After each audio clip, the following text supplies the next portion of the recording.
Well, this was a study by the CDC that looked at cholesterol levels in kids, and it found that cholesterol levels in kids dropped for the first time in 20 years. That's very interesting because we've heard so much about the obesity epidemic in kids. It had been rising, and it's been flat, but at a very high level for the last 10 years.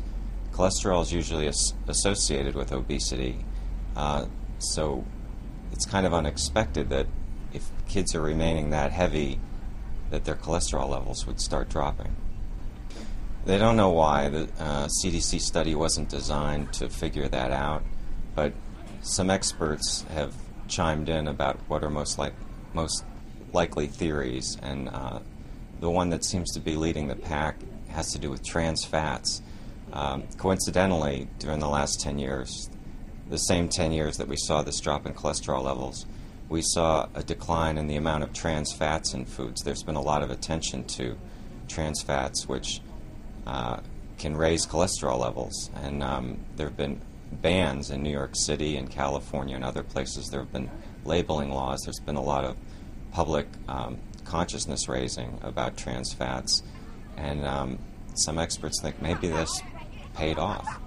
Cholesterol is a risk for heart disease. Usually we don't see heart disease develop in kids. It's kind of a long-term thing. But if kids have high cholesterol, it's likely that they'll become adults with high cholesterol and that they'll end up at risk for heart disease. So you want to head that off if you can. And so that these are promising results.